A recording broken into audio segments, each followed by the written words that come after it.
This is COVID-19 Seattle. I'm Dave Ross. And I'm Aaron Granillo. Now, over the course of this podcast, we've been checking in on predictive models for coronavirus.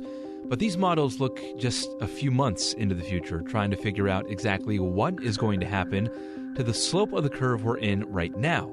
And today on Seattle's Morning News, we discussed a study from the University of Minnesota that looks 2.5 years into the future. The researchers chose that end date because that is the soonest they believe we could have a vaccine and have enough people vaccinated for it to be effective. I spoke with Sharon Begley from Stat News about the study's predictions. She says there are 3 possible futures for the virus. So the first scenario is probably the best case. And in this one, we experience the current outbreak blasting past 1 million cases. And then over the summer, there is somewhat of a lull, but it doesn't disappear. And then we are in for outbreaks, smaller ones, probably less than half the size of the current outbreak, not everywhere at the same time. It will crop up in one location, be damped down, crop up in another one, so we will never be completely through with it. So this is what would happen if we reopen county by county like we seem to be doing now, or is this what would happen even if we hold these very strict social distancing rules? Well, the question is, you can have the rules, but, will people follow them? So what she's talking about is a combination of random outbreaks. You will have the bad luck of having the occasional super spreader shows up who either sneezes or talks loudly, as we now know, in a bunch of bars. It gets a lot of people sick at once, then they go home and infect their families. They also think that in this scenario, there won't be enough testing and contact tracing to stop new outbreaks before they get big. And then we get the worst case scenario, which is a second monster wave this fall, which would be over twice the size of what we're currently experiencing. And then after that, much smaller outbreaks. And the reason for that is, very sadly, a lot of people will have lost their lives in the monster wave. And as we keep, learning about, if enough people are infected, they probably have immunity to subsequent infection. So you have fewer people who are susceptible. So the combination of those things will mean that any subsequent outbreaks will be smaller. Yeah, so that's sort of the cull the herd scenario then. An unfortunate phrase, but yes, all too apt. Yeah. And that's the scenario where after the initial outbreak, you don't have a big wave following it, but that's because, as she points out, a lot of people are dead and the rest have developed their own immunity. And that's the scenario for the Spanish flu back in 1918. You had the first wave, which is where we are now, which then ended up looking tiny. I know that's hard to believe, but that's what the history is.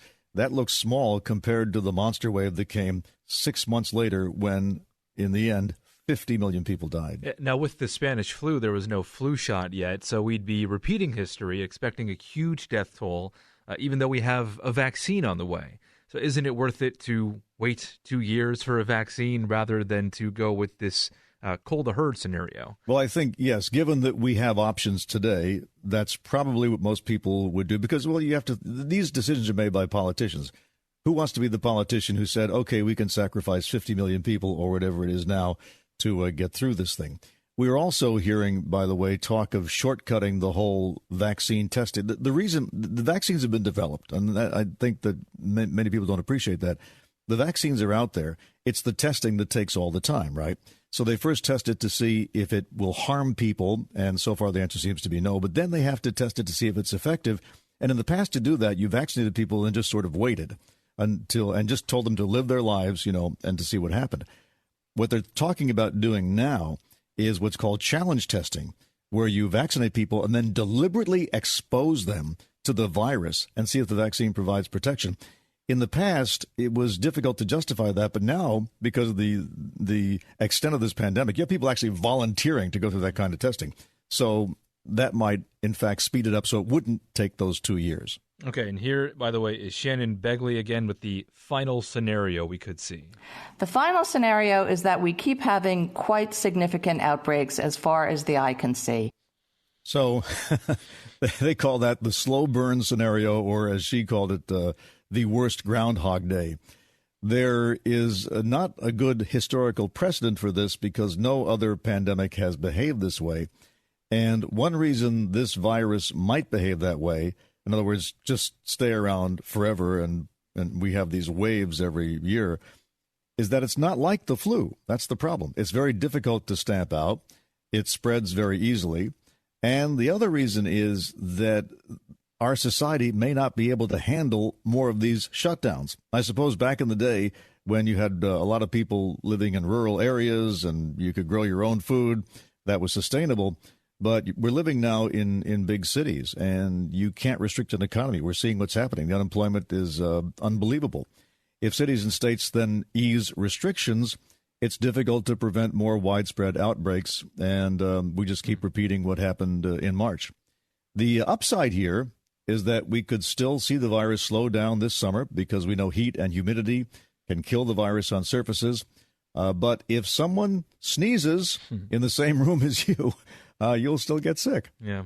I think I heard a researcher this morning talk about that if the virus sticks around, indefinitely, at least modern science should be able to at least help people kind of the way it did during the HIV and AIDS epidemic. Yes. That virus is still around today, and right. People are still, living relatively healthy lives, even though that virus never went away or was eradicated. Right, but you have to take pills for life. You take the medication forever, which a lot of people do. A lot of people are on blood pressure medication and other pill regimens. So at least that you can live with. But I think it's clear for all the debate about whether to reopen or not to reopen, you have to reopen the economy. We're not an economy that can sustain this kind of shutdown for 2 or 3 or 4 months. That's crazy. So one way or the other, we have to find a way to coexist.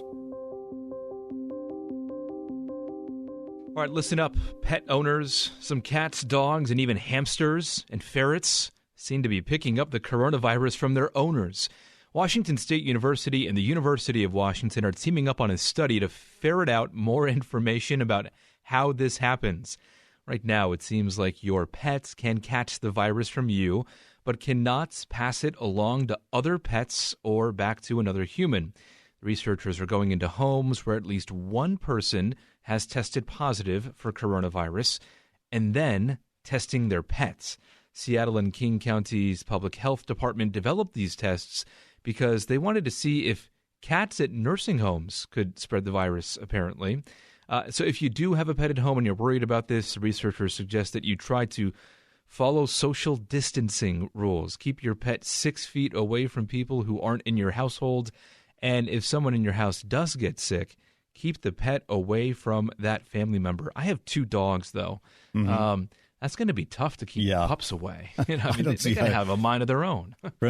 Our friends who have pets, there's no way you can keep the pet. Yeah. Always greets you, always jumps on your lap. Right. I'm wondering if this is going to change, though, the use of therapy pets. Don't nursing homes sometimes have those pet programs where you have therapy dogs, even therapy cats? Yeah, that's a good point. I'm not sure if they'd have to kick the dogs out of those facilities now. At least test them, though, right? Yeah. So do they have a specific test for these animals then, or would it be like a nasal swab that they give to? Apparently so. Sure, I can't imagine a dog sitting still for a nasal swab, right, without biting your swab off. They do have a specific test. For one thing, they don't want to use the materials that could be used for human tests, so it's specific to the animals. They have a way of testing them, and I guess it's pretty reliable. We will be back tomorrow and every day after with a 10-minute rundown of the daily local news. You can subscribe to this podcast, and you can also find our news coverage on mynorthwest.com or listen live at 97.3 FM.